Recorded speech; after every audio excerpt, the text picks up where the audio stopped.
Right on time. Exactly as I had expected. Hello, friends. It is I, the green one. Were you expecting me to be this cool? No, I'm pretty sure you were probably expecting me to look like something else. Guess what? I digivolved. That's right, this is my champion level. Surprise! How's everyone doing today? I hope you're all fine, because today we're going to be going through... Guess what? I digivolved. Ignoring that. The second half of making a plush toy. So the first time we started this out, I was doing a little tadpole. So far, from what I recall, we have the tail, which could use a little squiggliness to it. The top half of the body, or the bulbous head bit, and the lower half. I believe what I'm still missing... No, there's also the part that would go down the center of the top half of the body. Give it a bit more shape. This probably looks a little abstract at the moment. However, I assure you, this is all incredibly important stuff. Making sure... So what I want to do today is further refine it. So the tail is a bit more squiggly, so it feels like it's a lot more manageable. However, the thing about tails like this is, because I'm going to be adding an additional layer of fabric outside on the surrounding parts, I want to make sure that there's enough space inside for the tail to still be. Because what I'm going to need to do is sew the fabric inside, which means it's going to bulge out, which means I can't have it be super thin in comparison to the outside part. Or I would need to thin out the outside part. It's more like a fin, isn't it? So the tail fin from the tail structure. So, hopefully I'll be able to do... Well, not really hopefully, I know I'll be able to do that. What else? I believe I would like to be able to put a mouth on this little tadpole, simply because it adds a little bit more complexity. I need to define the location of the eye. And then... I guess it'd be prepared for production. If it's prepared for production, that would mean I need to figure out how to set up a camera. I'll figure that up a little later, though. Probably on my own time. I think I do have a camera at my disposal. That could potentially work.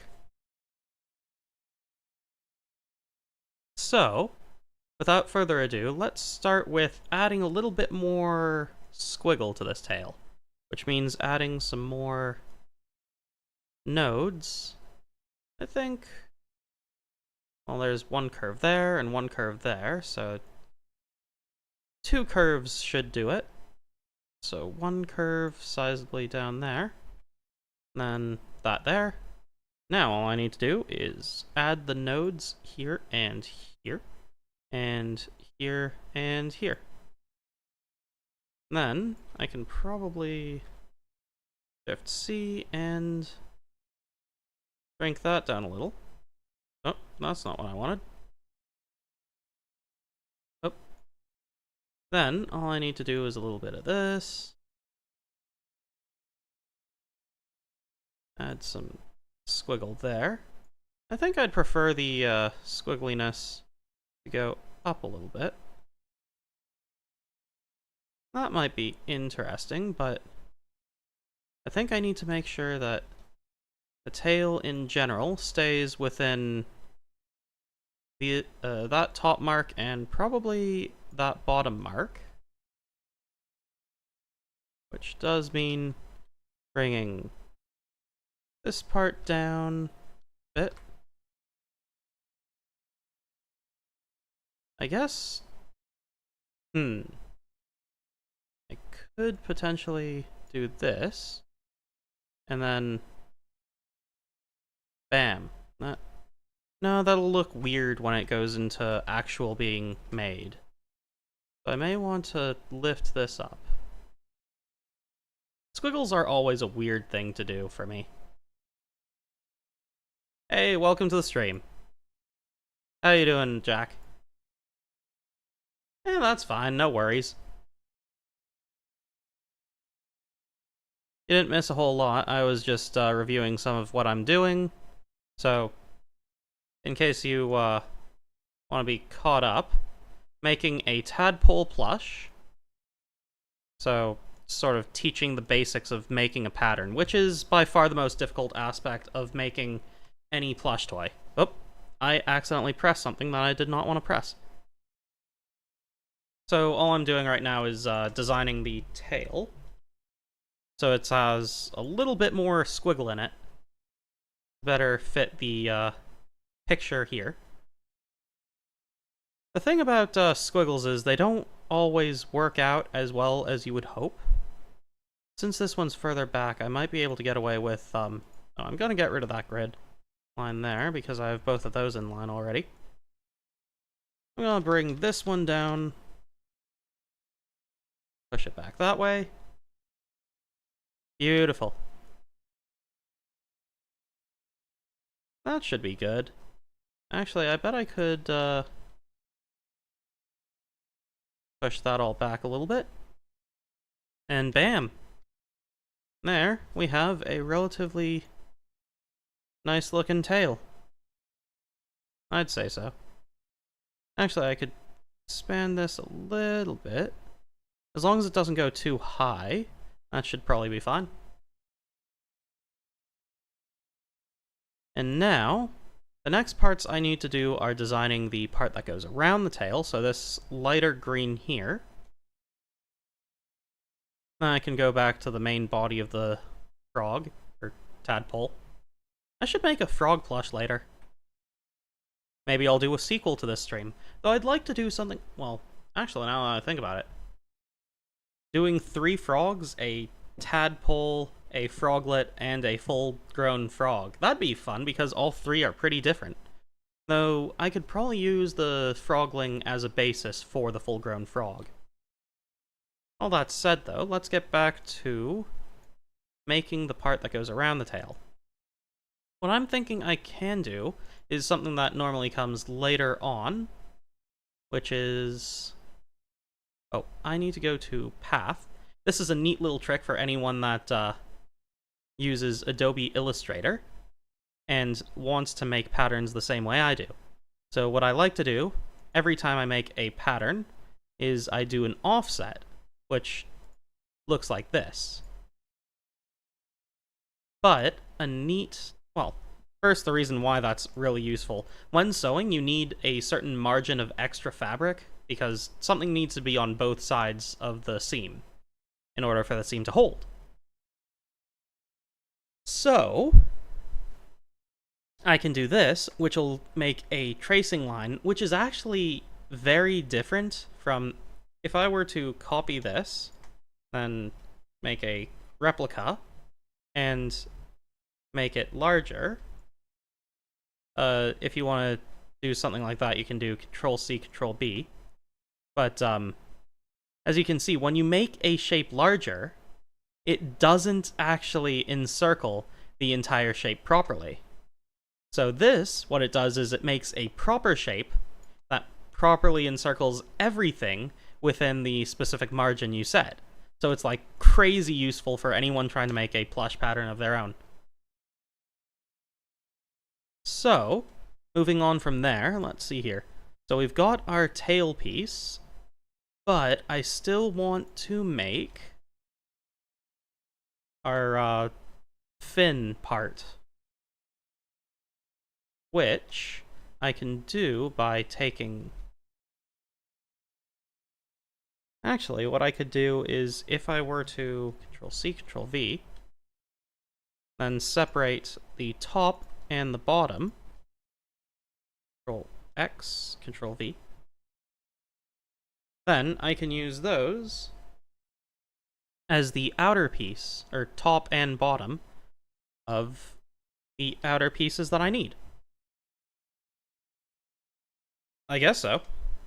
Not really sure what I'll do with the plushies once they're done. I doubt that I'd be able to find any buyers on such short notice. Maybe I could put them up on Etsy, but I really don't like using Etsy anymore. They have, some Oh.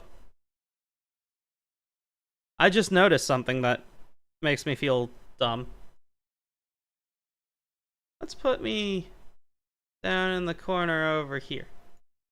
Because, I'm in the way of the actual action. Everything I've been doing has not been visible because I had my stupid bobbly head in the way. Sorry about that. So, with that all out of the way... Oh, I don't need this. Yes, I do. I do need that.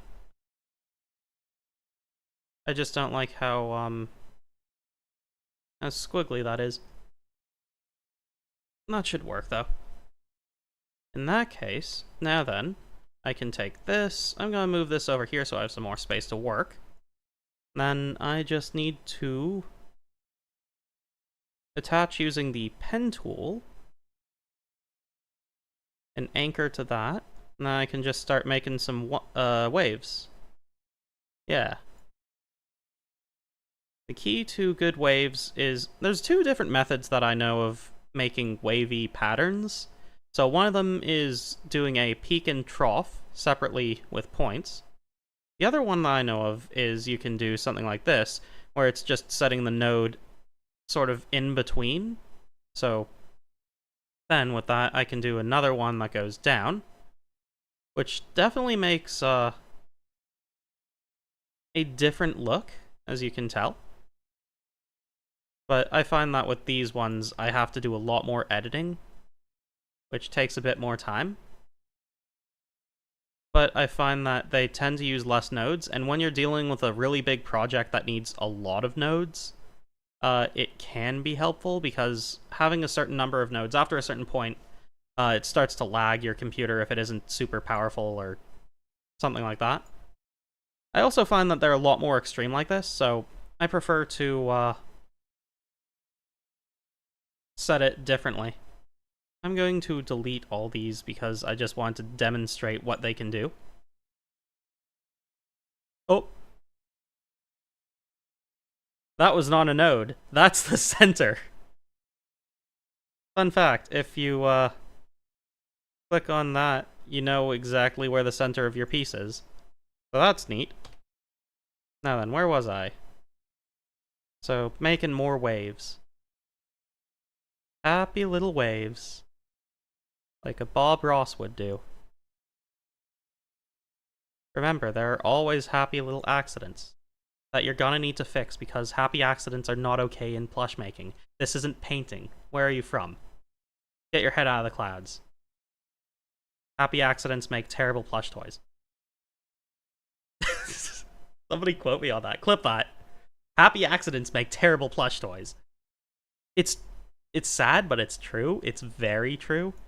Like, if you're making something that's supposed to be sentimental, I guess it'd be fine with all its quirks, but if you're looking to make something that's, like, really good, you need to accept that, not all accidents are good.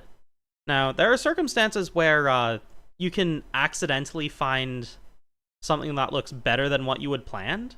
It's always going to need a bit more editing, because when you're dealing with something like this, it's like, a good sculpture can be differentiated from a mistake. But, you know, it's a mix sort of thing, but primarily you want things to be precise. I don't know if people are happy accidents. I can see where you're coming from with that. Yeah, I'd say people are sometimes happy accidents. Yeah, okay. I'll give you that, if that's how you want to view yourself.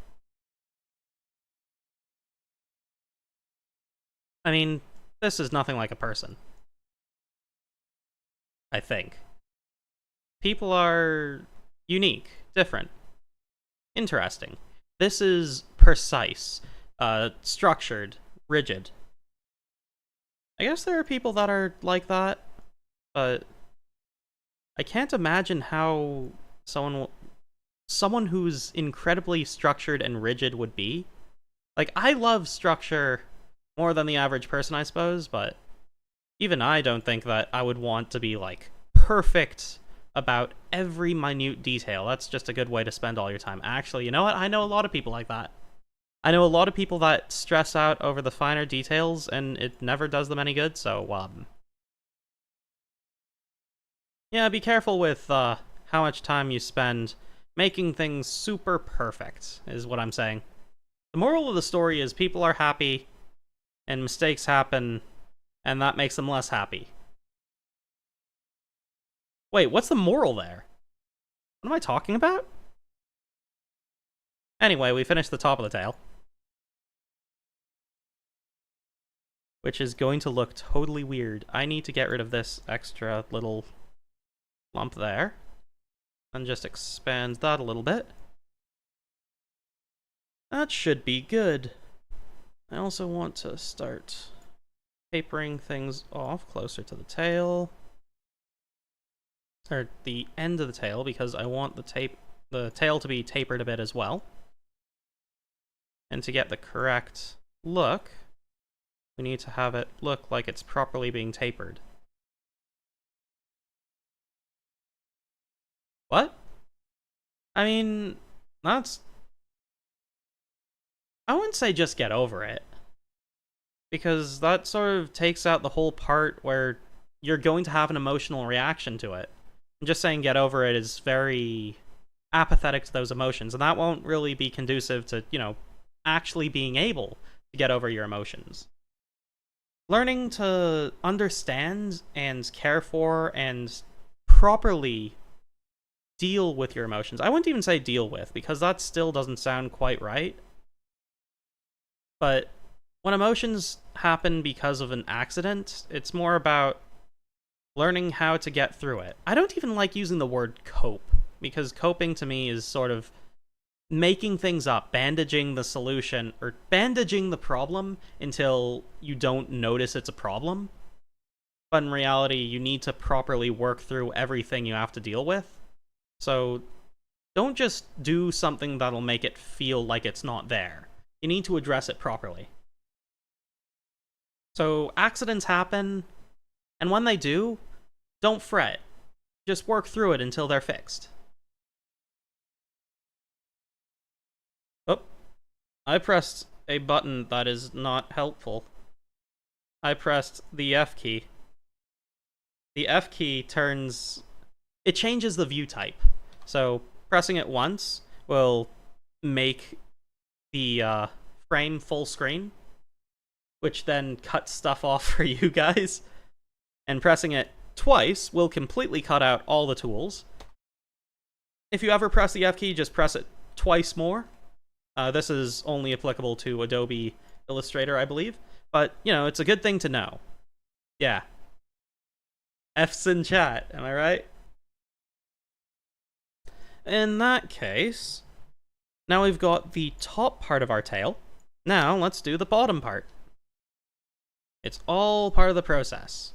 Another important part of the process to keep in mind, like on the note of making mistakes, is when you're going through this, you're going to make mistakes, especially if you're starting out. Don't expect the first thing you make to be beautiful. If anything, go in with a healthy amount of knowing it's gonna be ugly. I'm never going to share the first few things I made. Like, there were a couple of slime plushies I made that I'd be happy with sharing, but they were terrible. Absolutely terrible. Worst things I had made. Well, some of them. Some of the worst things. But knowing that not everything will always work out is just sort of something important to keep in mind whenever you're making something. And knowing that if you make mistakes, learning to deal with them and then getting better at dealing with them in the future is all that matters. Like, it's what it's all about. Improving and structuring and growing. And that sort of applies to everything that you do in life. So always remember, even when you make mistakes, there's gonna be a tomorrow. Unless your mistake is so terrible that it causes a catastrophe.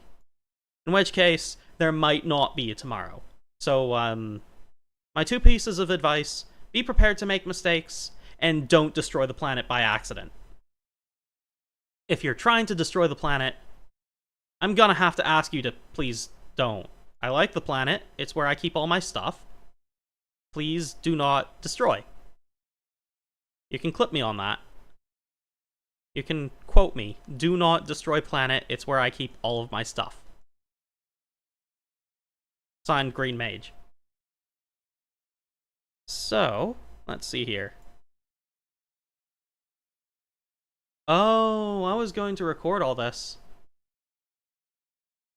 I don't even know how to do... Well, I think there is that clip button there at the bottom. I'll have to figure out how that works. I can clip. I don't think I should be doing this as I'm still streaming. Discard clip for now. I can regret this later. In fact, I'm going to start recording this right now so that I can record it for posterity. And if I ever want to, you know, make a video out of this. Video editing takes time. A lot of time. You have to... I honestly have to respect video editors for their art form. There's a lot to it that, I don't think the average viewer even notices goes into the work, but the beautiful thing about making good YouTube art, or video art in general, is making it so that you don't notice when things go wrong, or you don't notice something is amiss. That's sort of the art of graphic design in general. It's about making it so things are seamless, so it feels perfect, more perfect than reality would even show. Which is exactly why it feels like when you go and buy food, it looks nothing like the food on the packaging. Which in itself is like a multi-billion-dollar industry, making food look better than it actually is for advertising. Advertising in itself is quite the industry that I don't want to go back into. But, you know, it's something. Not everyone has what it takes to be a good advertiser. And not everyone has what it takes to be a good economist. Did I tell you guys that I studied economics? So, that's a thing I now know. I actually know a little bit about manufacturing and creating products as well, so I don't know, depending on where my life goes, I may end up producing and selling plush toys. Man, imagine if I was ever good enough to compete with, like, Thai Toys. They make the Beanie Baby plushies. I'm sure you've heard of them. They are quite well known. In the early 90s, they were, like, all the rage. And then through the 90s, I have quite a few still, somewhere. Not sure where, but, they were some of my favorite childhood toys. I think... No, that end of the tail looks like it's... This doesn't look quite right. It looks too wavy. Too wavy. So I'm gonna dial back some of these waves. That's the game.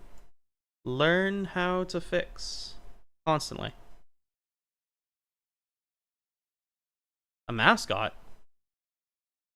If I was gonna get a mascot, I would want a plushie that looks like Miku, but isn't Miku, for legal reasons. I've sort of been thinking about that, but I'm not fully sure how to best design her. I have an idea, though. I would like her to be more inspired by, like, Black Velvet art. I'm not sure if you've seen that. It's like blacklight art. If you've ever been to glow-in-the-dark mini-putt, it's very much like that. So, a cute little, blue-haired, twin-tailed plushie. Something like that.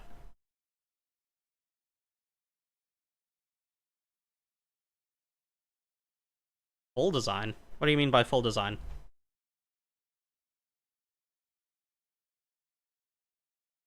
No. I'd call her Mimi. Because... Mimi. and I'd give her Miku's voice, I guess. But she would only say, pee! Because I think that's cute. But, I don't know. My hopes is that I will not be an independent VTuber forever. That is my dream. So, we'll see where that ends. I mean, yeah, but I love Miku, which is exactly why I want this character to be inspired by Miku. I want people to know that I love Miku whenever they see my stuff. Then again, I feel like that would in itself be problematic. But on the other hand, I don't know, I've got my priorities. If people want to know who I am, they should first know. If you don't like Miku, get out. Oh, full design of the plush. So once this plush toy is finished, it'll resemble this thing. This little picture of a green tadpole right here. Goofy eyes, smile, and all. I have all the correct colors. I wonder if I should do the shading as well. I definitely have 3 different varieties of green that I could use for that. I could possibly talk about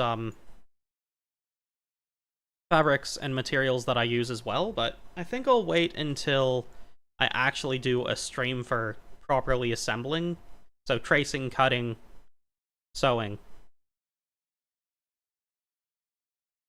Nope, I found this on the internet. I just Google image searched because, frankly, I just didn't want to be bothered to find something for something that was, like, this was very much on a whim. I decided I really want to start sewing stuff, or showing what I can do with sewing prior to, hitting 100 subscribers.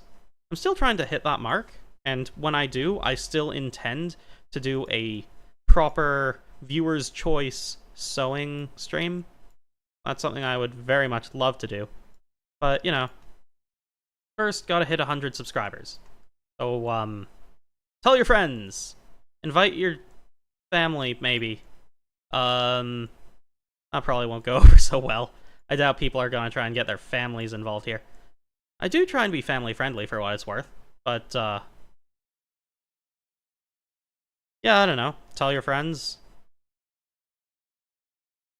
Have your friends tell their friends. Or maybe just tell your friends, and if they decide to come here, then I'll tell them to tell their friends. And if their friends come here, then maybe they'll start a word-of-mouth thing. You know, that's a thing that works. Again, I was never all that great with graphic design, and marketing is not something I super enjoy. Funny enough, I never really got to even decide what I went into for post-secondary study. I was more my teachers in high school saying, hey, you're good at this. And I was just like, okay, I do that then. Of which is its entire own story. But, you know, that's the way things are.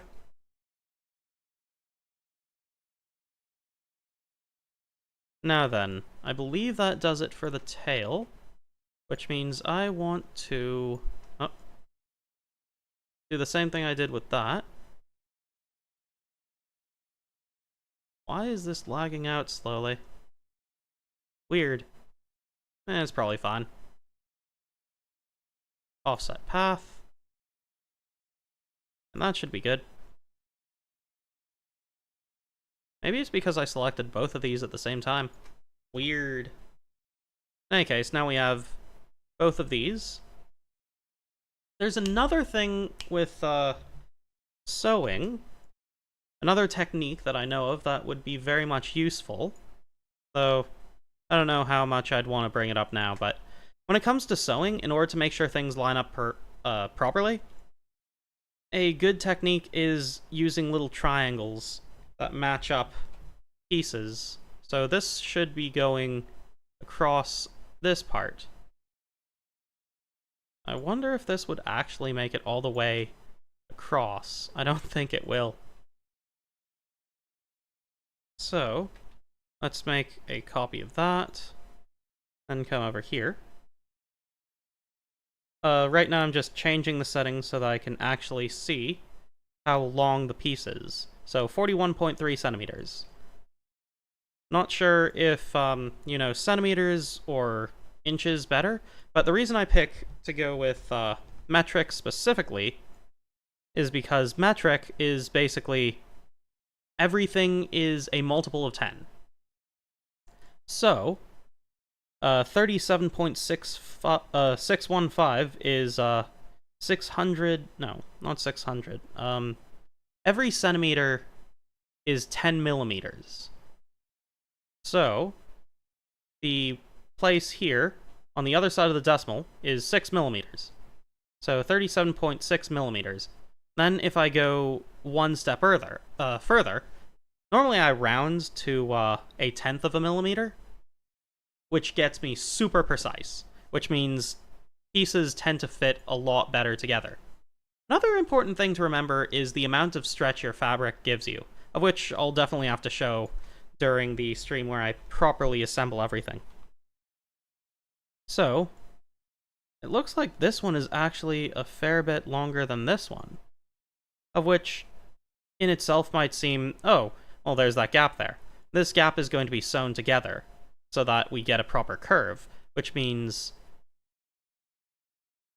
Ah, I see where I went wrong. I didn't get the full piece. So if I go and delete this, replace it with this,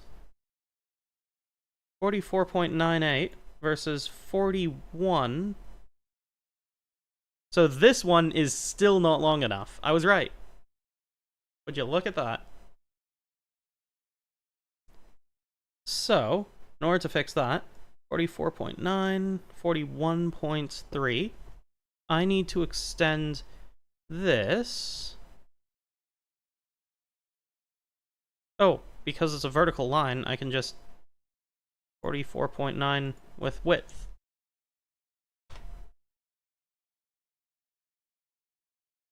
And then I press delete. And delete, delete, delete. 0.9. Cool. Wait a second. Am I missing something? I don't think I am. Yeah, probably not. Oh, that's the wrong one. Which means all I have to do now is grab this and pull it directly to the end, and bam, problem resolved. There we go. That should be good. I believe the bottom piece here is already measured out to match up with the top. Might not be, I'll have to double check. But that should be fairly good. Which means I'm going to clear up the space a little bit. Let's see here. So we've got the tail. I'm just going to Control G, that groups. Then I will G that as well. Control G. Okay, so I've got the tail finished. Now I've got the center of the head finished, which should give that. Now I also have this. So I guess all I need to do next is double check the measurements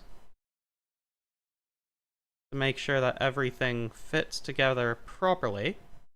Then I need to figure out how I'm going to do the mouth and locate the positioning of the eye. I don't think I need these anymore.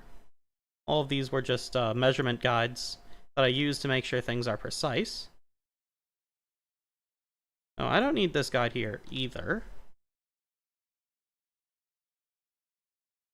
So I can move that over there. And I can move this over here. I don't remember what that was for either. Normally by the end of one of these projects, the entire area just looks like a total mess.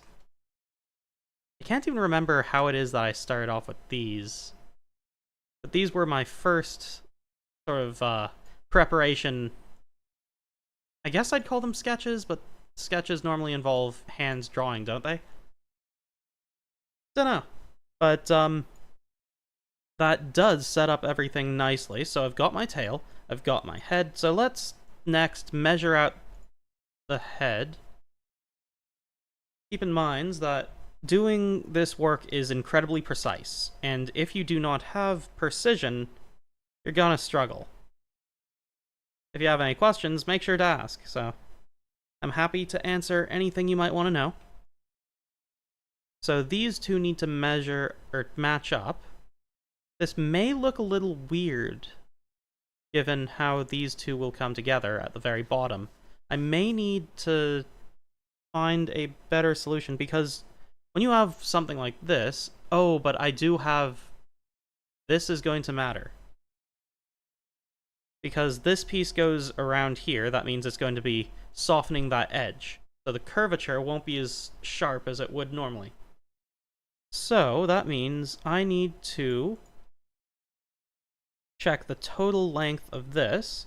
That should be 42.66 centimeters. So 42.7 if I round up. I prefer to round up to the nearest millimeter.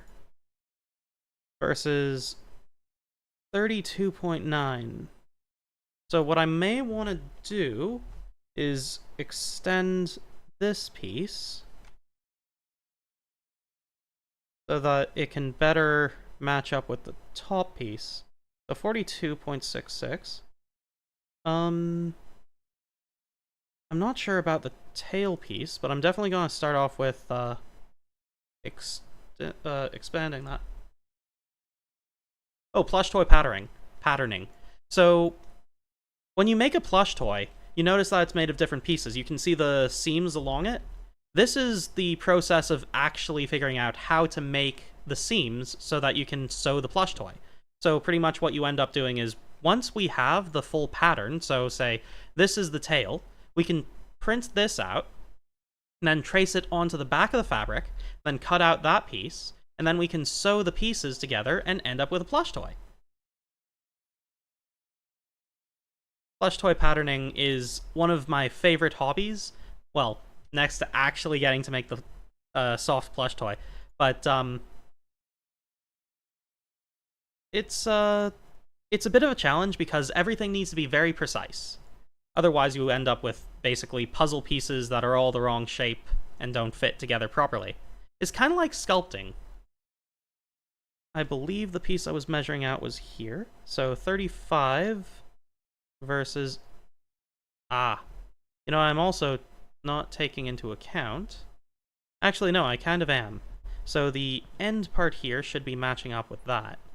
I may want to do something to really note out where the end of this is and where the end of that is. So, next what I need to do... Yeah, I'm definitely going to start with making sure that this matches up with that. So, let's expand this. You know what? I'm going to lengthen the entire thing a little bit, and I might want to round it out a little bit as well. So 41. Then let's make it just a little bit longer. I want it to match up 42.28. 42.66. So this is still a bit short, but the thing that'll make this most difficult is knowing that there's this piece here, which also needs to connect to that piece. I think that this may be a little bit weird based on how that's going to work. So, if I were to integrate this directly into the pattern here, the diagonal that I'm integrating into the primary piece, then I should, in theory, be able to combine it all into one piece and make it look a lot better. That does mean I need to properly connect the two edges here and here, and then right-click and click Join. And wait, did that really perfectly work the first time? Nope. That is the thing that I see happen all the time, where the program doesn't like to properly do things, So it'll make a duplicate. It'll connect the two nodes, but it doesn't give you exactly what you want. Not to worry. This should be good enough. So now we have the bottom half of our body, which I can actually join these two, and it should span the gap. Though I worry that may be a little bit off-center. So I can actually pull down a guide. Yep. I like my perfection. As such, I can pull down my guide and use this rotate tool. I can set the pivot point where these two intersect, lift it up, and then bring it down so it's perfectly aligned. That is one of my favorite hacks. But then you'll notice the box isn't quite properly around the piece. So what I can actually do is go up to Object. Oh, come on, work with me here. And then reset bounding box, and bam. A perfectly aligned object. So once we have that set, we have the top set so that it matches up with the center of the head, which is good. Next thing we should probably do is figure out where the eyes should go, which first I want to get that out of the way because it's cluttering up the space a little bit. Beautiful. And now I want to figure out where the eye should go. So let's pull out our little friend here. Why don't we reverse him so that he's facing the same way. I'm also going to quickly save because it's starting to slow down, which may mean I'm probably going to want to delete some of these additional guide pieces I was using. The reason I keep deleting pieces that I use to measure things out is to ensure that I don't overload the computer. It's already doing quite a bit, so making sure that you don't have too many fluttering pieces all at once helps with making sure that your computer doesn't slow down. So now, I'd say that's a bit close to the center of the head, which I believe may be a bit higher up, like somewhere around here. So why don't I drop down a circle as a placeholder for the moment. Oh, something else I get to do a little later is show you how to use, I guess embroidery machines are a bit more difficult to come by, so maybe I should teach both how to use appliquing, which is when you attach, it's kind of like attaching a badge, or a patch, a fabric patch, to your, shirt. Oh, I totally agree with you. I still need to figure out how to find good lo-fi music. And I'd love to make my own, but I just haven't had the time to figure out all the details of making good music, which is in itself an additional skill. I bet I could look up something on YouTube real quick. Some royalty-free lo-fi music. Let's see what I can find.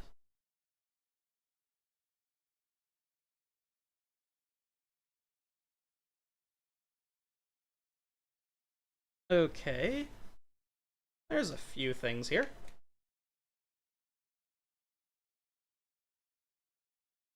Just a second.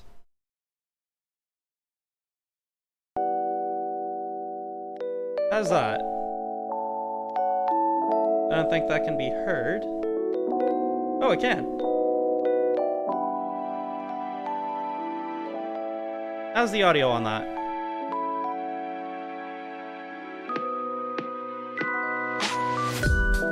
Ooh, I like that.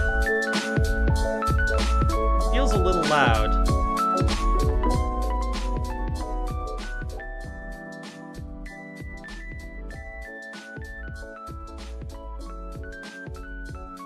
No copyright music.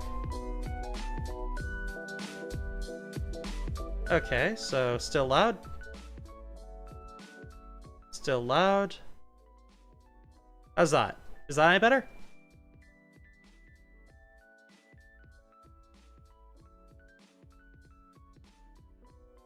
Ooh, I like that.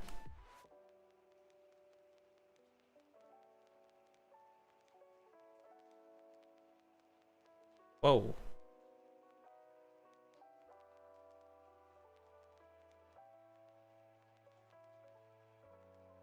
Nice. Awesome. Amazing. Nice. Very nice. Alright. Now then, with that out of the way, let's, Too quiet? Okay. I'll lift it up a bit.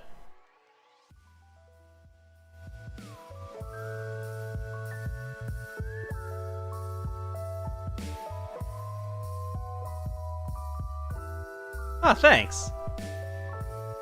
Oh, am I in the center of the... Ah. Nope, the, version of the stream that I'm watching is not live. Just gonna pause that stream and just keep my eyes on chat. You still need it to be a little louder?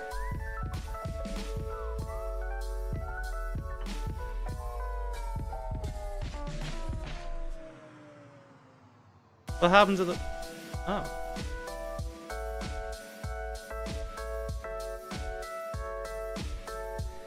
Maybe a little louder? Alright. How about this?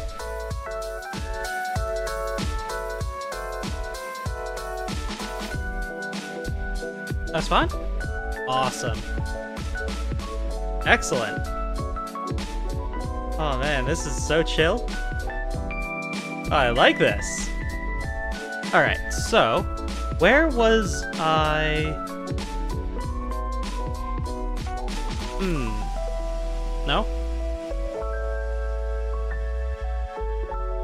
Go back? Too loud? Oh no! Things were going so well, and then I add music, and then it's scuff. Oh, I'm so sorry. And it looks like the music is... Oh, you know what my problem is? Because, I hear what you guys say a little after you've said it.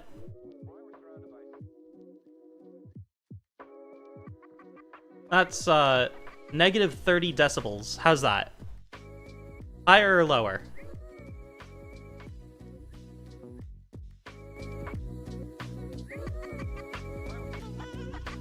That's negative 23 decibels.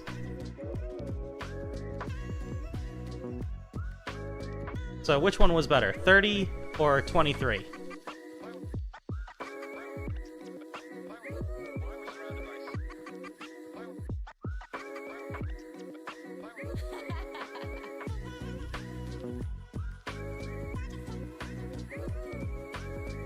Oh yeah, that's because, the stream is... Like, when I do things, you guys see it several seconds after I've done it. Just because that's how, YouTube and streaming works. It's good? Stop there?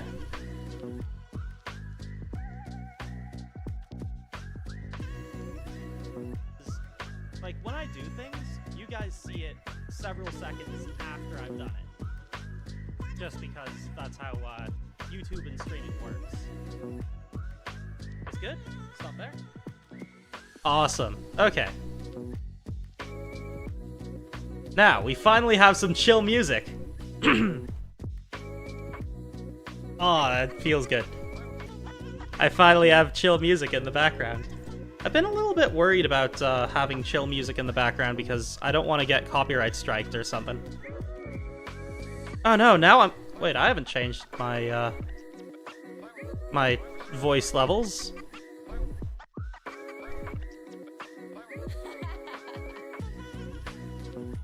We good? We still good? Nice. Awesome. I think I was just a bit far from my microphone. No worries.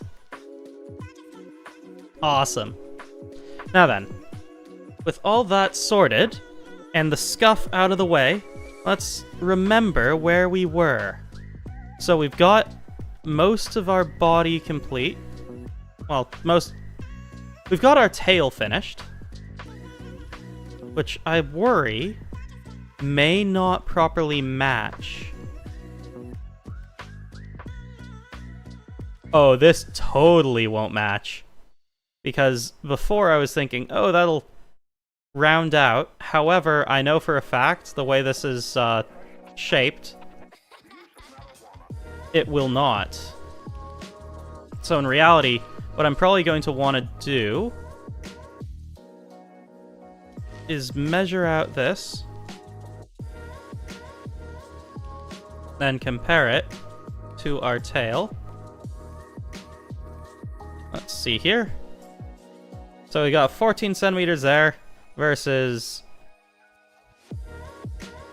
9 centimeters there. Which means our body is no good. Oh no! But if I change this, like if I make it longer... Alright, so I don't want to have to mess with this, which means second best solution is to shrink this. Which means changing this as well, so that it fits properly. But what I need to do now is change this from this. Oh, there's also the curvature of that. See, this is exactly why you need to measure everything out perfectly. However, if you don't, and you don't really feel like doing it, and you're just learning to sew for fun, or as a hobby, then you probably don't need to worry too much about doing everything with super precision. And this is one of those situations where, like, I'm not gonna be super precise about it, so rather than putting in all the time and effort to make sure that everything fits together like a snug, well-fitting glove, instead of doing that, I'm just gonna... What's this? 9.3? Yeah, I'm just gonna change this to 9.3. 9.3, enter. And then I just need to match that up to the tail over here. Also, I can ungroup that, grab out the middle. That means I can delete that. Press the V key. There's a difference between the V, which is the black mouse, and the A, which is the white mouse. This is something that's important to know if you're using Illustrator for anything, but especially useful for knowing when it comes to making plush toys, because if you need to move around nodes to get things precise, you can use the A key, which is this white mouse cursor, to move around the nodes individually, while the V key always connects all of them all at once. So there's a neat little tool tip for you. Maybe I should just, Oh, this is a neat little trick that I figured out a little while ago. There are calculators online that you can use to calculate percentage differences. So, if I were to want to figure out the difference between 9.3 and 14.2, I can pull up one of those calculators, of which I'm afraid you guys won't be able to see, because I haven't had that set up. But I am going to... let's see here. Percentage change calculator. So I just looked up percentage change calculator. There's something I use called Omni Calculator, of which I can put in the initial value, which is 14.2. So 14.2. And then there's a final value, which is going to be our 9.3. And then what you can't see, of which, oh, I know.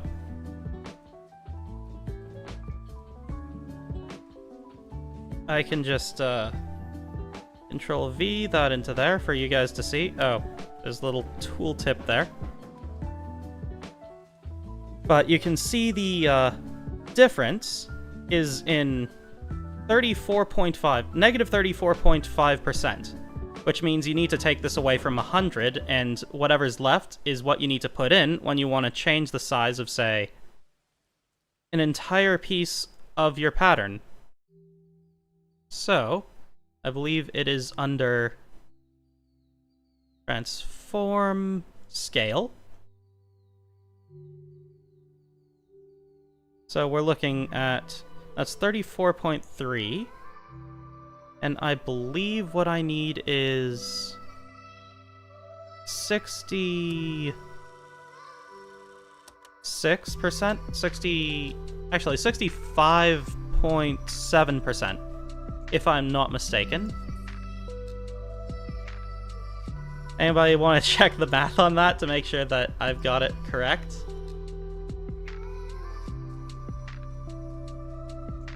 Yeah, no? Okay, so I am relatively certain that with 34.3, we're looking at a 65.7% decrease. Well, not decrease, but 65.7% of the original size. I'm just gonna check with a calculator. 34.3 equals... Hey, 65.7! Got it. I am great at math, and anyone who disagrees is not correct. And now I can actually delete that. But now you guys know about that neat little trick. And now, with that out of the way, I don't need to deal with anything else because that's already been fixed. Oh ho! Bet you didn't see that one coming. In which case, the next thing I need to actually deal with is this and that, because this does kind of change the math on this one. Unless... Oh, you know what? I think that may actually sort itself out if I just, yeah, if I just do this, then treat it as a dart. For those of you who do not know, a dart is what we call these little V things where you have to sew the two ends of the V together. It gives a curvature to anything that you're making. I'll show you a bit more in depth when we actually do the sewing. So in order to make sure that this isn't like a super crazy dart, I can lengthen it, which should decrease the total curvature. Or was it increase? It'll decrease the harshness of the curve, because short is all there at once in one condensed space. So that should work. Then, all I need to do here is... Oh. I forgot about this. I can do these at the same time, actually. So I will... Object, and again go to Path. Then Offset Path. And then the 35mm should be good. And then bam. And then I press the Windows button instead of Control. And then I undo that. And then I delete this. And bam. We have 2 more pieces completed.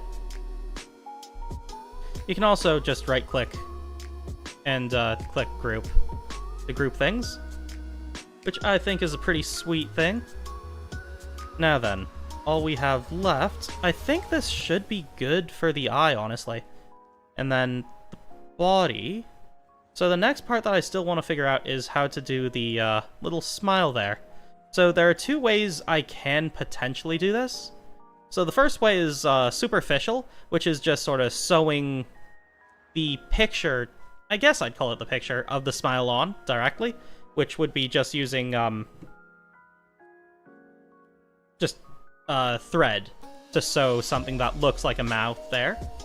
Actually, there's 3 ways, because in addition to sewing things that would look like a mouth just using thread, I could also use fabric directly onto the face, which is another way to do it, but I don't really want to do that. The third way, which is the most complex way, is by actually making the geometry of the tadpole so that it looks like there really is a mouth. There's a few different ways I've learned of doing mouths, but I think the best way for this kind of a thing, so that it maintains the proper shape, is having sort of a hinge setup. so that the back of the mouth is all connected down the center. You'll see this in a lot of store-bought plushies. So what I can do for that is first I need to figure out where I'm going to put the mouth. I'm thinking I might actually want to attach it right above here, because this is supposed to be the belly, which would mean moving this back. Oh, I double-clicked. That isolates, which is not what I want in this circumstance.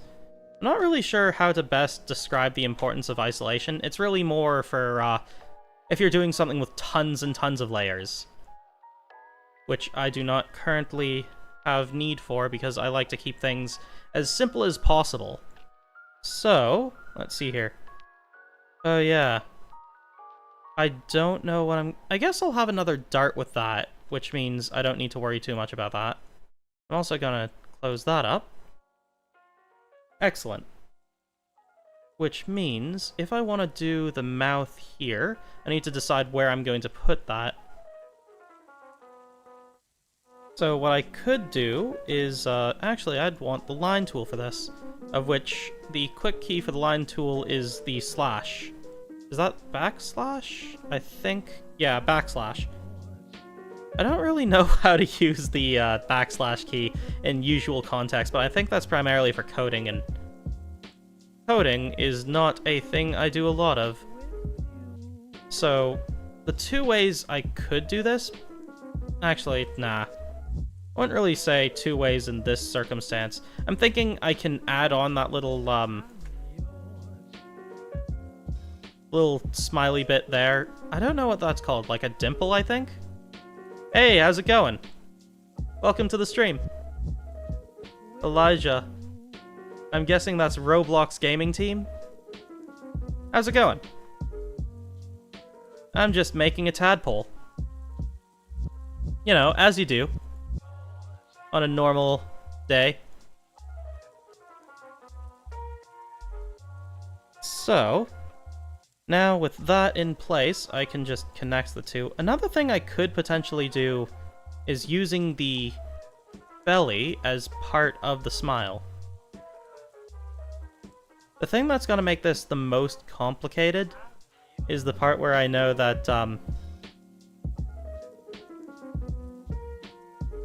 oh yeah, I just realized how much this is going to suck when I need to take into account this part. So I don't think I want to do a three-dimensional mouth for this part. I think what I want to do is just do the appliquing system, of which I mentioned briefly. That's basically just sewing on with extra fabric.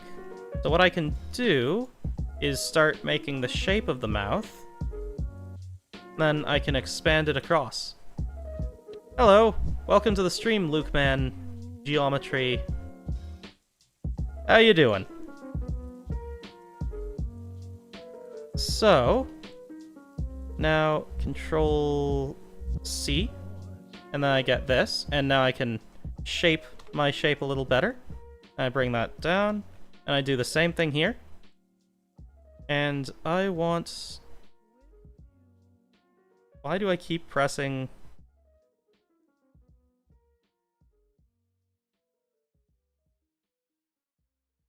You saw nothing? No mistakes were made. Okay, maybe a tiny mistake. I can own up to that. In any case, now we've got our little smile here. Maybe bring that up a little. That should be good. Then I just need to get that so that it... Always remember to be careful not to double-click. That is an important aspect of this part, because when you double-click, mistakes happen. So I'll put this here. I want this to more or less match up as best I can get it to. Oh, that is slightly difficult. Okay, so we got this part matching up with that part. Well, actually, I need it to match up there. Oh, I know exactly how to do this. Take out the handy-dandy curve tool, or turn tool. Then, I can change the location of where it pivots, so that it's going like that. Yes, I am currently making a tadpole plush toy. So, not sure if, a creepy design. I was once commissioned to make a Grima plush, which is, from what I know, a monster dragon from Fire Emblem. I wouldn't really know all that much because I have not really played the Fire Emblem series. I think back in high school I had some friends that got me to play one of the games, but I just didn't like the idea that I had to... Well, I didn't have to play in a way that would kill off my characters forever if they died, but my friends, like, peer pressured me into it, and I was like, okay, I don't want to be a wimp. And then my characters died, and I was just like, this isn't fun. But that's a tangent there. I have made things that are... Oh, I just blocked out one of the creepiest things I've made. Have you ever played The Legend of Zelda?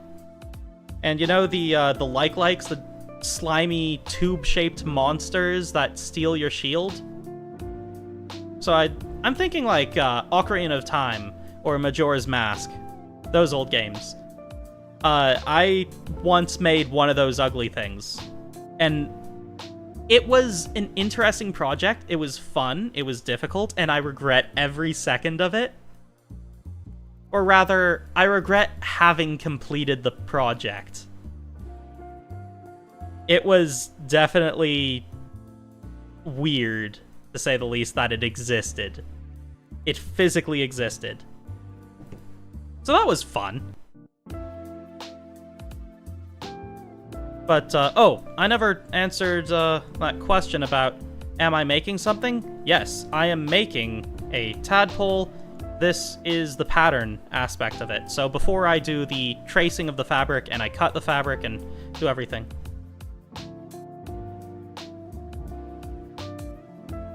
Which creepy boss? I mean, there was Goma, the giant spider boss, and there was... That's just the first one that comes to mind. I know that there were other creepy bosses, but I guess that one just sticks out most in my mind because it was definitely the creepiest. What was the name of the guy from the Shadow Dungeon? Oh, I can't remember him. Or his name, but he was like giant hands. Oh, right, that's why that's there. So, I press the Windows key again. Okay, so I want to make a line that goes across here. So that should be good. I'm going to Control C and then move everything back to the way it was so I don't have to actually do that extra level of work. But I already saved the piece that I needed to my clipboard, which means I can just press Control V and bam. I know that I need a piece that is 6.3 centimeters across. And what I'm going to do later... I mean, there were definitely some creepy bosses in Kirby. Kirby was no, stranger to creepiness. What are we listening to? It's still lo-fi, but it's like... There was a guy talking over a radio? Anyway, whatever I need to make is going to need to be... that's probably a good enough line. I already know what I need, so I can just make a new line. This needs to be 6.3. Alright. So I can lift that up and add on a 0.3. And then I'm going to save again, because saving is important. Remember, always save your work. If you don't save your work, you're gonna be miserable when something horrible happens. And something horrible always happens. That is like an inevitable aspect of just working with any Adobe project. Like, that just goes for anything. If you're using anything in the Adobe suite, always remember to save frequently.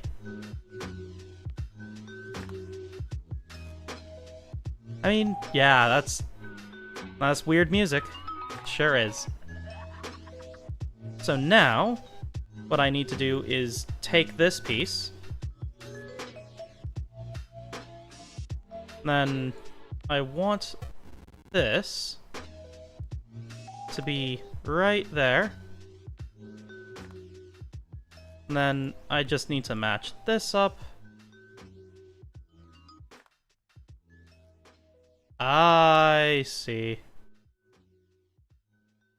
This may be slightly more difficult than I had initially imagined.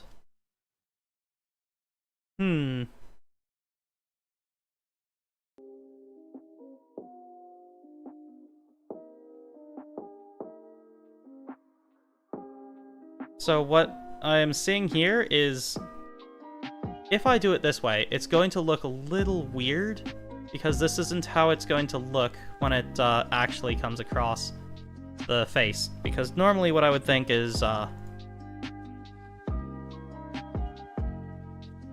it would look kind of like this, but in reality I know...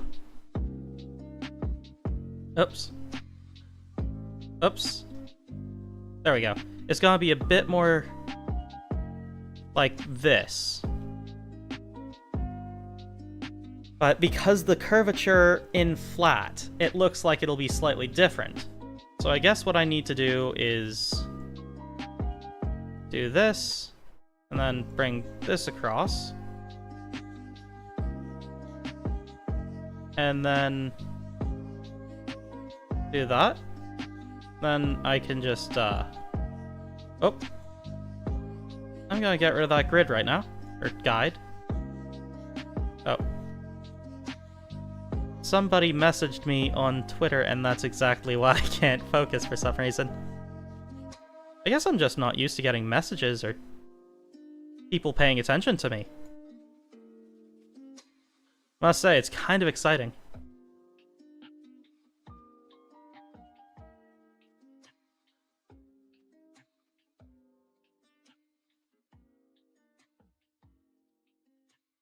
Honestly, yeah, I kind of do love that. There's something uncanny about the feeling of, like, playing a really cutesy, fun game and then it starts getting a little creepy. I guess that's why the trope is so common these days, like,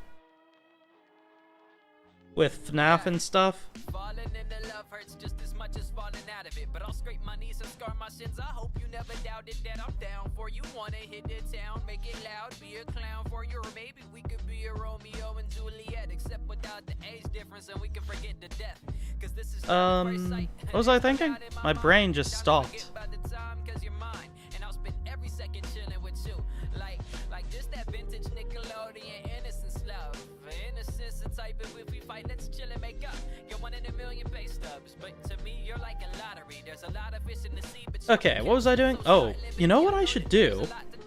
I should turn off my phone, because I think it is very unprofessional for me to be distracted while I am making content for you guys.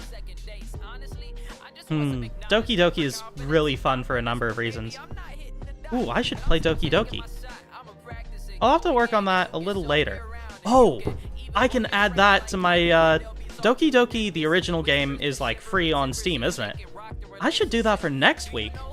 I plan on trying to do, 4 streams per week, starting now.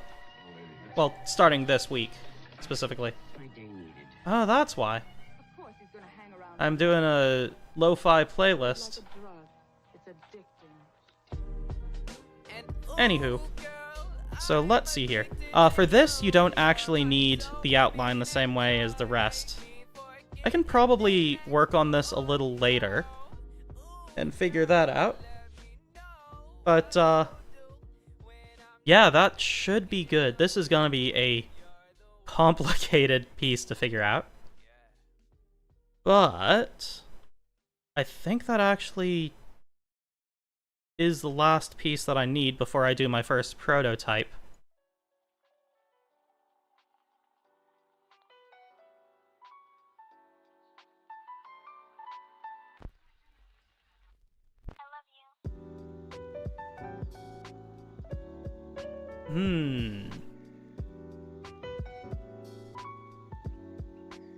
A favorite character in Doki Doki?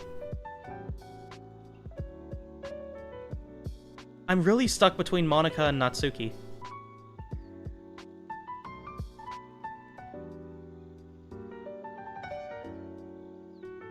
I can't help but love the tsundere type girls. So Natsuki, she just gets me right there. Right in the heart. But Monika's like, it's all about Monika. You know? So, I don't know. Well, I do know, it's just I can't decide.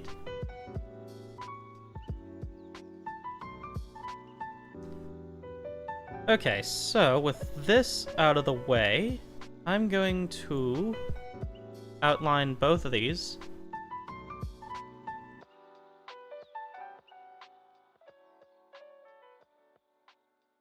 I think I'm... Wait, that's a first?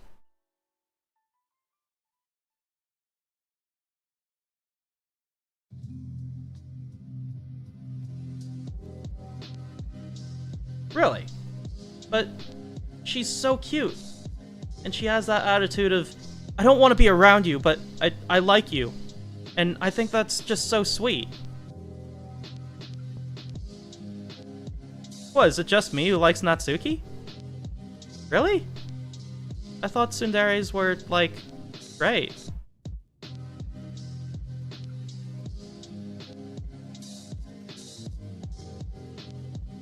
That's fair. Sayori is really cute as well. What was I looking for? Path.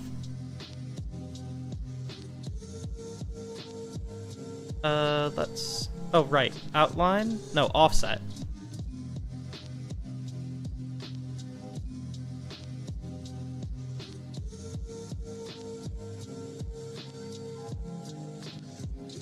Then Control S. Yeah, that should save. Now I believe that's pretty much all the pieces I need. I'll have to plan out when I'm going to do the final part of this stream where I actually make all of the pieces fit together. If you guys have any questions about making plush toys, feel free to ask. Oh, I just realized a mistake I made. The mistake isn't with the plush toy, it's with... Oh. Not telling a specific Discord that I'm in that I was doing this stream. A Discord filled with other plush toy makers that would have been interested in seeing this. I'll send them the link to the VOD later. But, believe it or not, this is what a plush toy looks like before it's been put into fabric. Well, generally speaking. Lower-end plush toys would look like this if you were to take them apart. So like something mass-produced that you find at Walmart would look a lot like this if you took it apart.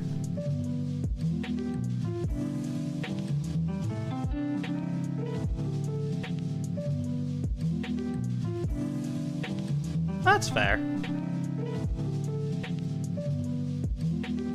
I mean, did you ever watch Lucky Star? That was one of the very first anime I ever watched, like, on my own. When I was younger, I used to watch anime like Full Metal Alchemist with my brother. And I think there was at least another one that I watched. But the first one that... Actually, no. The very first anime I ever watched completely on my own was Azumanga Daioh. But Lucky Star was a close second one that I watched following Azumanga Daioh because I couldn't get enough of that slice of life anime.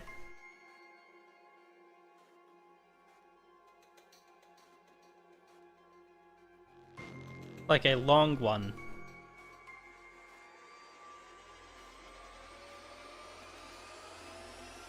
Yeah, it's a cute one. I like Lucky Star. And Kagami is definitely my favorite character from that show because she's also a tsundere.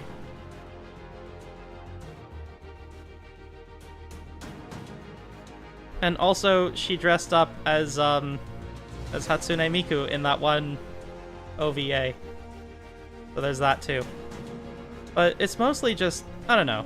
The archetypes that I like the most in characters, I guess. Yeah, female characters is first being tsunderes, second being like the passionate, caring, but very emotionally strong characters.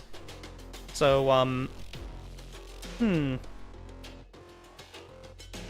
problem with the one that I would use, the character I would use to describe is, she's from a side story, the literal Madoka side story, which was, Momoko from Madoka Side Story. I played the mobile game while it was still in global, and then they closed the servers before I actually got to finish everything, and I'm really mad about that. Oh well. But Momoko, she was like a feminine hero character that was caring but super strong. She would kick your ass, or she would like help you bandage your wounds, and she was just the coolest and cutest character in that. I can't really think of any other character. I guess, Litter from, Majipokan. She's another character that I really like. She's kind of, brutish, but really cute. So I guess strong girls that are also really nice, and tsunderes are both character types that I really like. I also really like smart girls. So, like, I'm a fan of Toho, and I would say my favorite character, like, if I was going to hang out with any character from Toho, I would probably want to hang out with Patchouli Knowledge.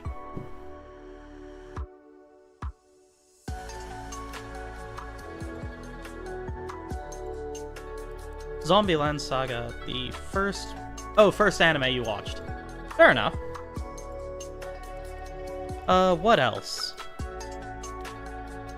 I actually wrote up most of a script for a video on my top 10 favorite waifus, and I just never got around to making the video.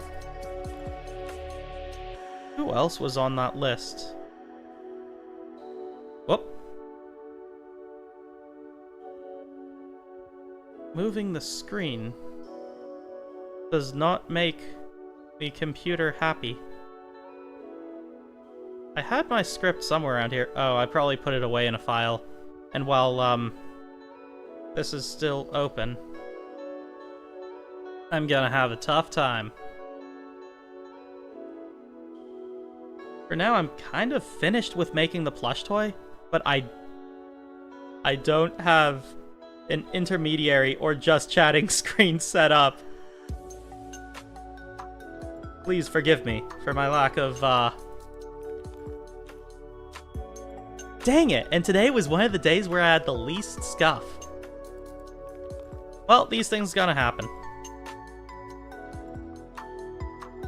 In that case, anything else you guys want to talk about? I'm having a fun time. I hope you guys are too. Man, I probably should have, I'd start working on a secondary plush toy, but Illustrator's already starting to give me trouble, and if I keep messing with it, it's gonna crash. And if it crashes, we're gonna have a whole lot more trouble than, me not doing something on screen. Anything else you guys want to talk about? Ooh, how about my favorite anime? I'd say my top favorite anime is Trigun. Top favorite of all time. The original from, like, 1998, I think? It's really old, but it is still amazing. There's something about Vash. I guess his methods to dealing with problems is what I admire most about the anime. The idea that there's always a better way where you don't have to hurt anyone. So that's something I really admire about that one. A close second place would definitely be Full Metal Alchemist Brotherhood. An amazing series. I do still kind of like the original Full Metal, but it just wasn't as well fleshed out, and the way they dealt with things just wasn't like... I've been, like, freaking out for the past however many minutes, and I didn't even notice. Yeah, Vash... Wait. They both had blonde protagonists. Which one?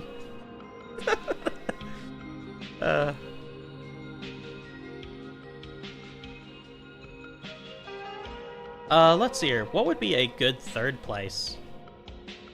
I feel like the original Berserk was really nice. Actually, you know what? I'm gonna give that one to One Piece. No, actually...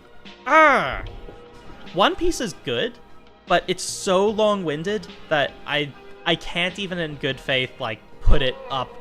Oh, Vash. Vash is amazing. I'd say One Piece is a good fourth place.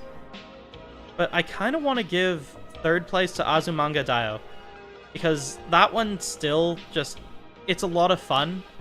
Cute characters, fun stories, Osaka exists, and that just makes everything better. Her imagination is just whimsical and fun. I don't know how anyone could not like her. I would not call her a waifu, though. I don't think I could call anyone from that show a waifu. Maybe the sports teacher. She's cute. But, like, the show as a whole is just sort of cute fun. Oh yeah, and then there's that one creepy teacher who exists. I feel like there's like a relatabiliness there for Japanese schoolgirls, like dealing with that one creepy teacher. And I just don't relate with that, but he's unsettling in his mere existence. Well, let's see here. So definitely One Piece would be in fourth place for my top 10 anime, because though I love One Piece to bits, it takes so absurdly long to get through so much of the anime, because so much of it is just filler and recaps. I swear there's at least 200 hours worth of just going back and saying what happened in the previous anime, or previous episodes.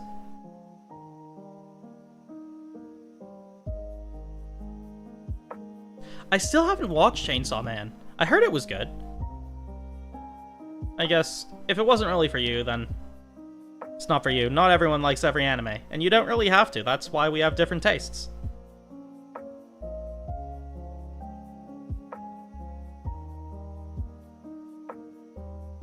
I should drink some water.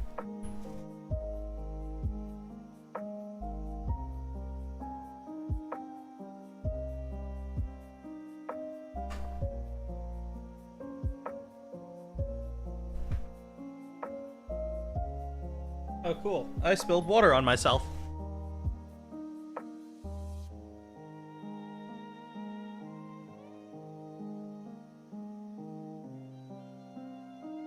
That's fine. It's just water.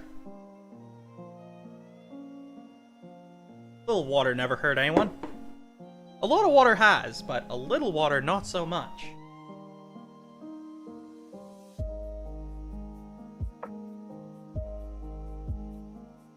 There, problem resolved.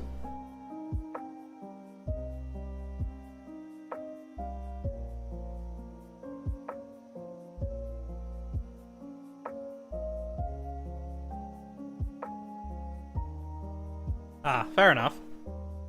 Which part of the style was it that you didn't really like? I can't really speak much on it because I have not watched that anime yet. Oh, you know what other anime I really liked that was more recent? Jujutsu Kaisen. That one was a lot of fun. And I can't help but feel like it has a lot in common with the reality of being a VTuber, because VTubers in general tend to seem like they have something horribly wrong with their minds, which is exactly what gives Jujutsu sorcerers their power. So I can't help but feel like there's some level of similarity there.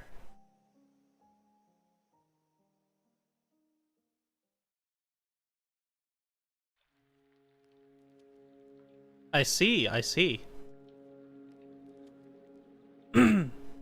By this point in the VOD, people are gonna be wondering, hey, this guy isn't talking about, making plush toys anymore? What's going on here?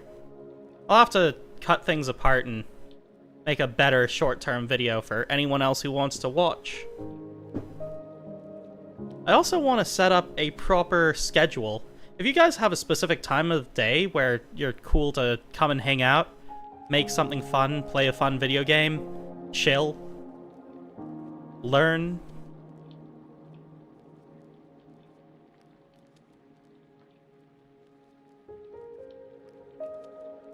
Ah, yeah.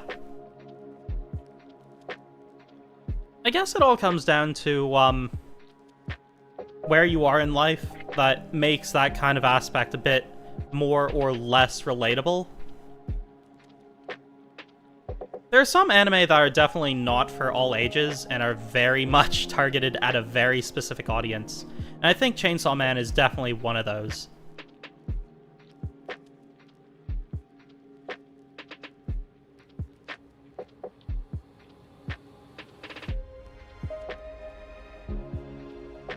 Dunno. I can't really explain why you enjoy things. That's more down to you figuring out who you are. Figuring out who you are is also not an easy thing to do. Most people take their entire lives to even come close to it, have to go on long soul-searching journeys just to get some semblance of who they want to be, what is right, what is wrong. And for me, something that I always advise anyone of any age to do is to re-examine your moral compass. That's the word I'm looking for.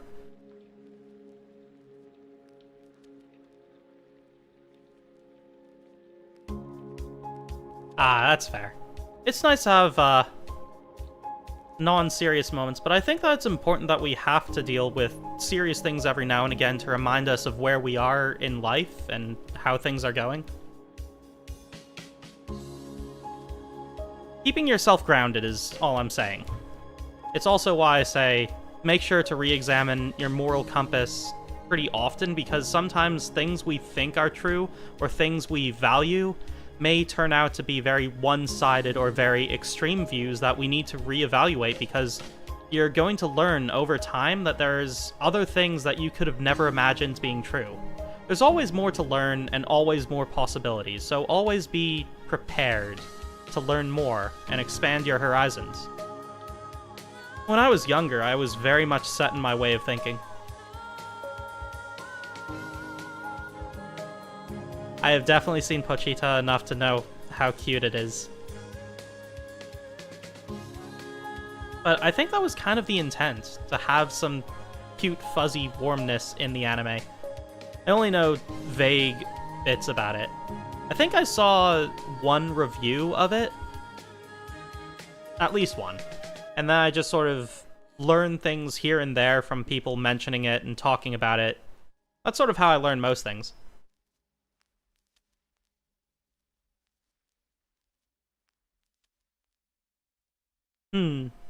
Man, I really envy VTubers that have really big, loud audiences that are constantly talking, because I want to talk about stuff that people are talking about. I want to have a conversation. That's what really draws me to this whole field. It's about getting to talk with people, random people that I don't know, and I love the feeling of it.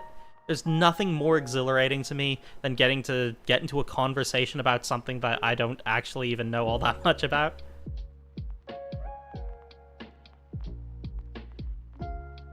Aww.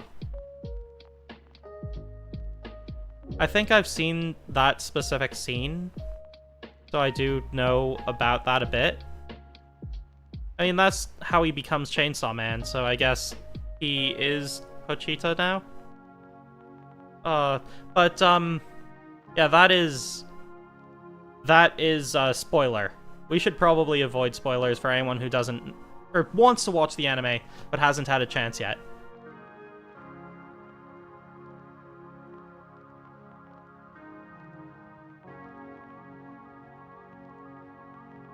I could probably make a Pochita plushie.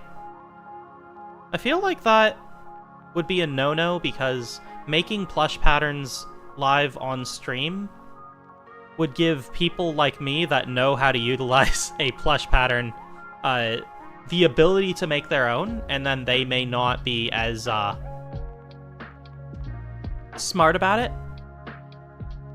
I would love to make so many different plushies. There's some things that I'm willing to make the plush patterns for live on stream.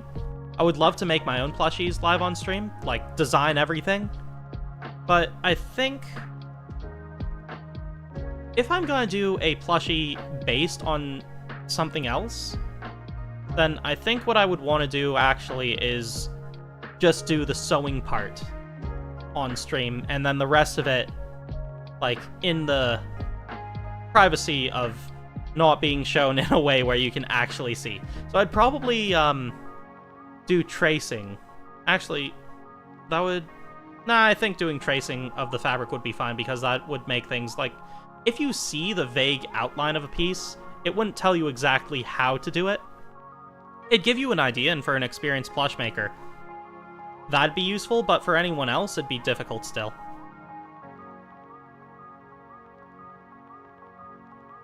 Especially if I made it so that you can't actually easily see the piece. So, I'm sure there's a way I could do that. So what? I don't know what you're talking about. I think you're thinking, or making things up. Today's stream needs to be... I think I was going for 180 minutes, wasn't I? That would be a 3-hour stream. Or was it 120 minutes? I can still hang out for a while longer, though. Anything else you want to chat about? I wonder if there's... No, I don't think I can switch video games right now. That is something that I will do after the stream. I will set up a just chatting screen. Keeping in mind that for anyone who wants to come and hang out, anyone new, well, first, if you want to subscribe, that'd be a big help. But second, if you have any questions, feel free to ask. I'm an open book, and I'm more than happy to help out with whatever I have knowledge of. I know about most things. I am what you might consider weirdly knowledgeable about an absurd number of things. Man, I want to do something. But I darn well know that, my computer is not liking when I do anything.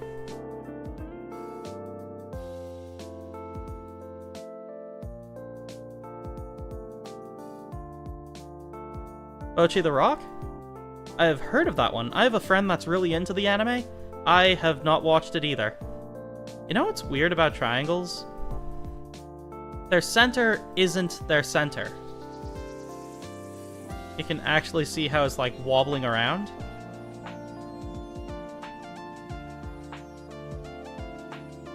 Also, very nice.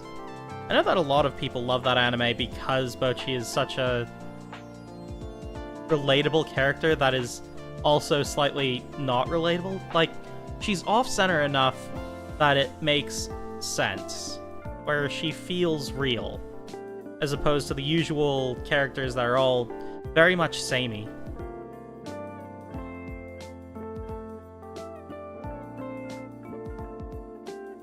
I don't doubt it. It does make me sort of think about who I want to be, and who I am. If people relate to Bocchi, how can I get people to relate to me? I don't think they can. I don't think I'm a very relatable guy. I don't think I'm very average in, like, the worst way.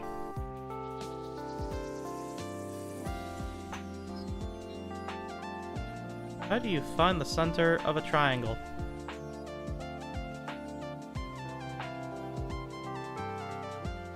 Well, starting with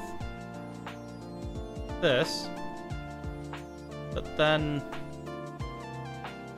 you need to figure out where do all the lines intersect properly.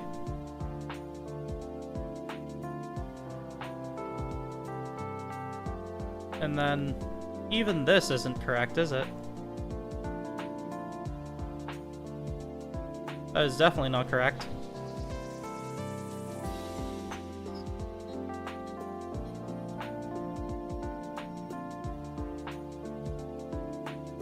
Then you need to see that is some weird stuff going on right there.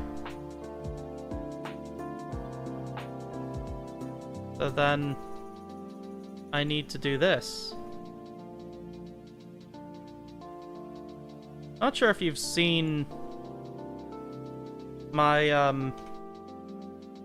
my insignia, my symbol, the thing that represents me.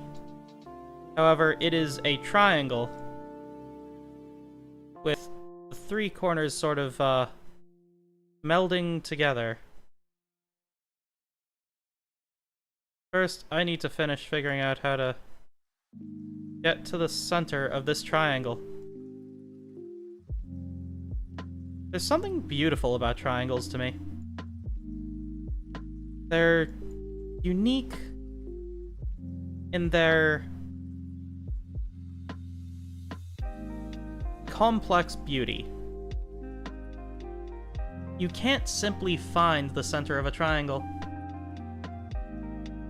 With any other kind of shape, you would think that'd be similar, but any odd-sided shape. But triangles are the fewest number of sides you can have to any shape, well, two-dimensional shape that I know of, that still has an inside, with the exception of circles, but you're cheating. I'd say there isn't one side, you have infinite sides.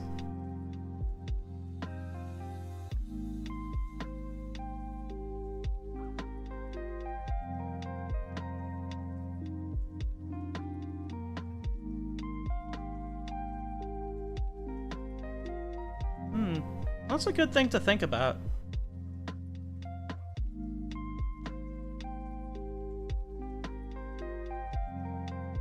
Being someone means what? What does it mean to be someone? And look at that. You'd be led to believe that the center of this shape is there, but it's there.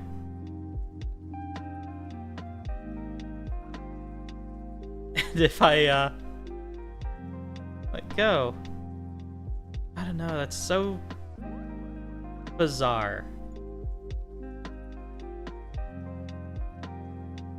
The world is bizarre, life is bizarre.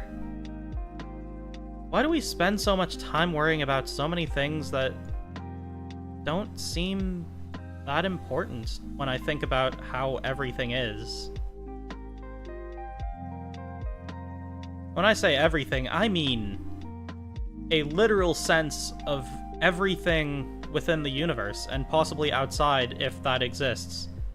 I don't know if there is an outside the universe. From what I've been told, there isn't, but I think there might be. I like to think there is. But as a whole, when you look at celestial bodies and how absolutely absurdly massive they are, then compare it to how incredibly tiny we are, and how incredibly even tinier our cells that make up who we are and what we are. Everything is just amazing. I don't know if we're all JoJo, but I do agree that everything is amazing. I feel like... Oh yeah, the music's still going. It's all chill, relaxing and stuff. Just hang out, worry about nothing. I feel like a butterfly drifting in the wind sometimes. Fluttering about, just trying to live my life. I don't know that I'm there. Butterflies don't know they're there. I mean, they know they're there, but they're not self-aware the way we are. And sometimes it's nice to just space out, get lost in the moment. Just be one with everything around you. You know what's a neat idea that I sort of have been playing around with in my mind? The idea that we and fire, as a chemical reaction, have a lot in common. Fire breathes and needs to be sustained. We need to be sustained as well, the difference being we're capable of seeking out more fuel on our own through different machinations of physics, biology, and chemistry. We are organic machines. And when you think about how everything works, just going down to an atomic level, with the chemicals that make us up, the bonds and how those need to reposition in order to connect with other parts, the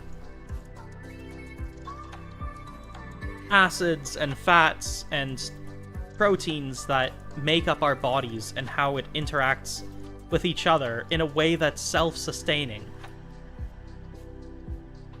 Cells don't need brains because everything on that level, on that size, functions based entirely on physics and chemistry. And as you get bigger, things get more complex to the point of which it's all self-sustaining. And to think that we're more complex fire is how I perceive it, and there's something to that that just feels so beautiful, because I feel less alone that way. To know that I'm part of a larger system. I'm part of this weird, crazy, insane world. And when I feel most alone and out of place, I think about that and I remember I might feel like an outsider, but I don't think I could be any more part of anything else. You know? There's a beauty to everything we do. And the joy and the sorrow, because sometimes that's just what it takes. I don't really know how to properly explain sorrowful beauty. It's like standing in a rainstorm, cold and alone, but seeing the world around you, and knowing even in your darkest moment, everything around you is living just as you do. Creatures are trying to survive, they're struggling their own fights. Some of them are eaten, some are just looking to eat. And here we are, lost in our own little world. It's surreal to a certain extent. You know? Or maybe it's just me.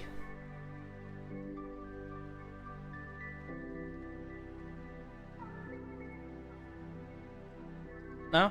Anyone? Hello?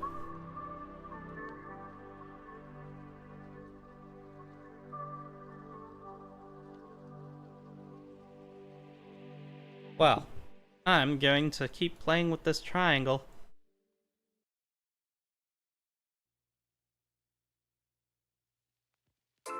Isn't that a neat shape?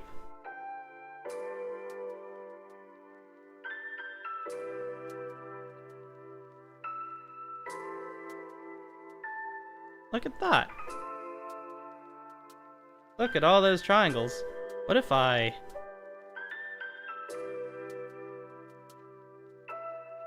and then I turn it that way. And then I move it over. Oh.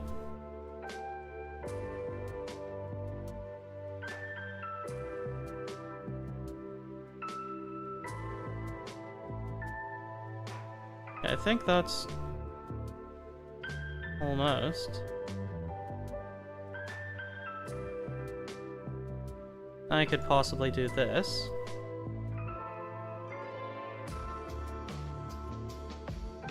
And just make sure everything's lined up, super accurate.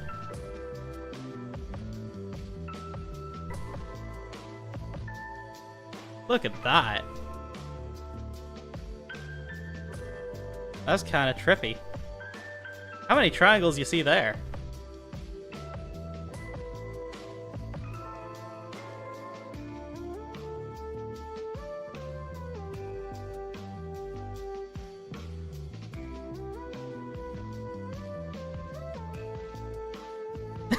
Goofy music?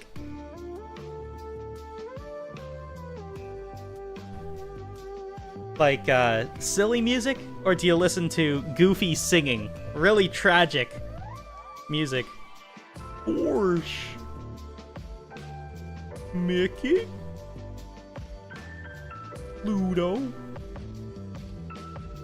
Gah-huh? Gosh. Mickey?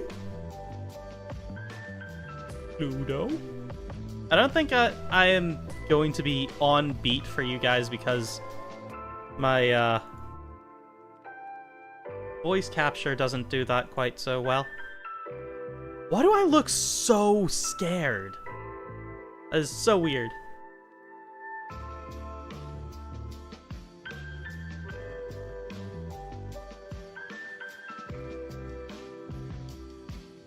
Ah, I'm sad.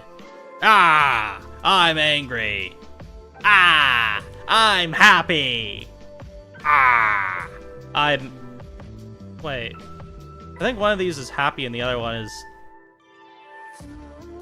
Ah! Sorry, what was I doing? Oh, right. Just hanging out. I need to figure out how to properly align my voice with music.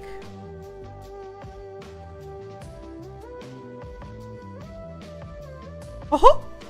Look at me! I'm Mickey Mouse! Oh! Goofy, get in the car! Oh! We're going shopping! Oh! Gosh, Mick, I have some chores to do. Oh! No time for chores! Come on, we're going shopping! You have to go to the mall! Oh! Okay.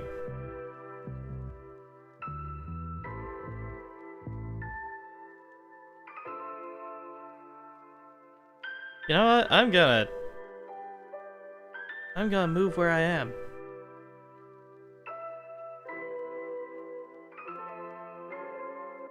And then I'm going to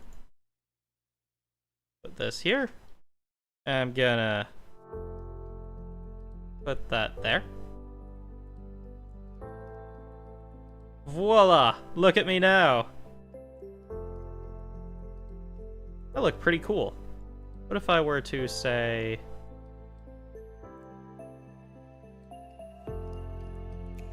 ungroup? Ungroup. And ungroup. I don't think this would work.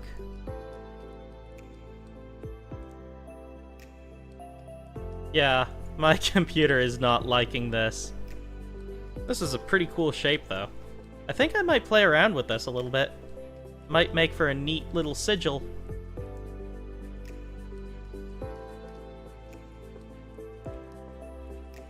Come here, Pluto. Come here, boy. Guh. Gosh.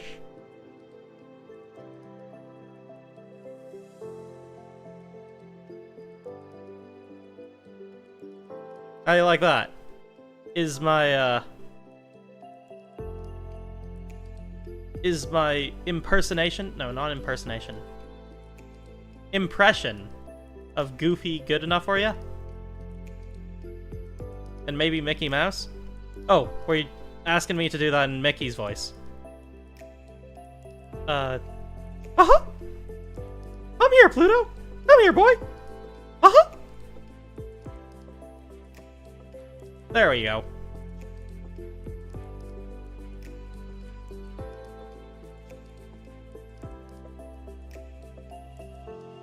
Pluto! You have to take this Keyblade! You have to fight the Dark Darkness! Huh? Hurry! Before Kingdom Hearts collapses in on itself! Huh? Look out! Sora's got a bomb! Huh? Run away! Oh no, the Seven Dwarves! They're not prepared! Oh no! Sora's massacring the Seven Dwarves! Huh? Why is this happening? Oh, the humanity! Huh? If Disney ever found out that I did any of this, they would probably shut me down.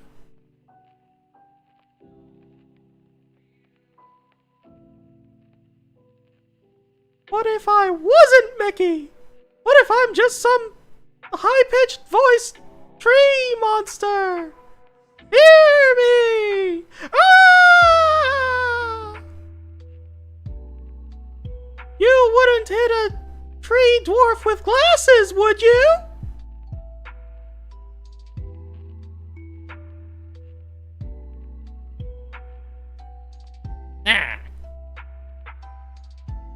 I bet I could do a bit of voice acting work, but I've not been asked to try.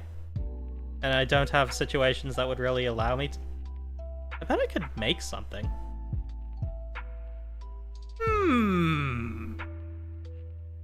That's an interesting proposition I just gave myself. Make myself a little script, do a little sketch. I don't know, I've not actually tried. I bet I could.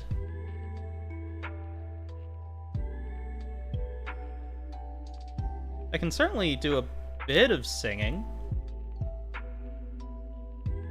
But I don't think that I'm confident enough in my singing ability to do it on command. Not yet, anyway. Actually, I think somewhere around here I have... Nah, I'm not gonna do that right now. I might get copyright struck if I were to do that, and I want to keep the VOD up. I will consider giving you credit for giving me the idea.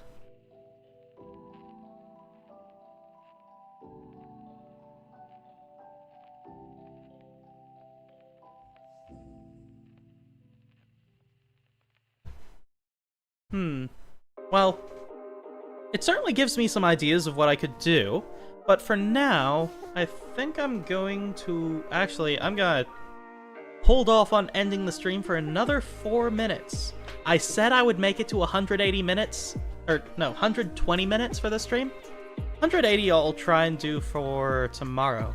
Oh, I should check what is my plan for tomorrow's stream, because frankly, I have kind of forgotten.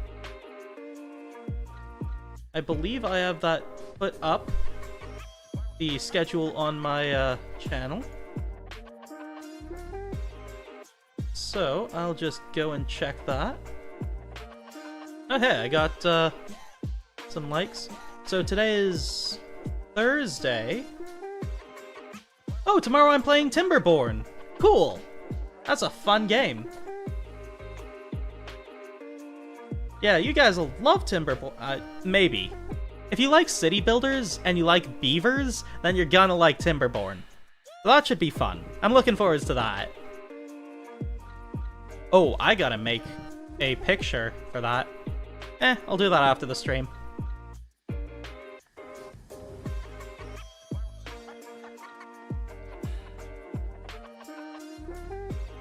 Yeah, so if you got any questions or any thoughts, then tell them now or hold your peace until tomorrow. Write them down on a piece of paper. Think up what you want to ask. Think up what you want to who ask. Think up what you want to ask a who. From Whoville. And Horton will hear it. And tell the people of Whoville what your question is. And then, in turn, he will tell me what they say. And then I will relay that to you guys. That is the deal. That is the total deal.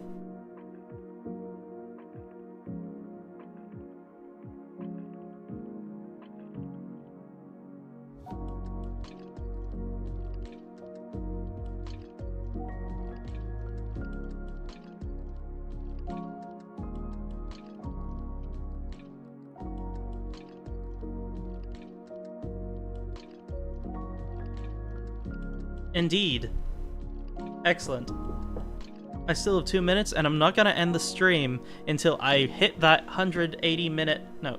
Darn it, why do I keep saying 180? Because that was my goal for the end of the week. To be able to stream for a solid 180 minutes. My goal is to be able to stream 4 hours, no problem. But I could do that with a bit more practice. Maybe even tomorrow. We'll see. Today's been going pretty well, though. I'm glad that you guys came out. I really appreciate the support, and I appreciate the hanging out and the chit-chat. Thanks for coming by, Jack. And to all the other guys who showed up, said hi, and then disappeared back into the ether.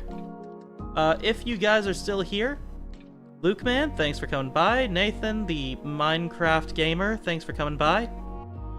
Elijah Roblox Gaming Team, thanks for coming by.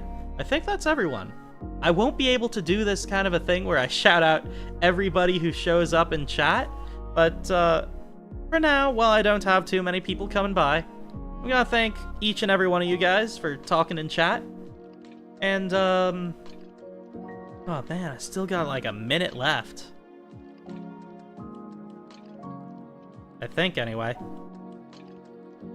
Yeah, something around that. But, oh, yep, 2 hours. Okay. So I'm gonna end it here. Doggo Taco makes great taco. Well put, Jack. Until tomorrow, take care, everybody.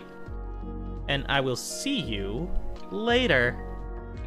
Bye. Uh-huh.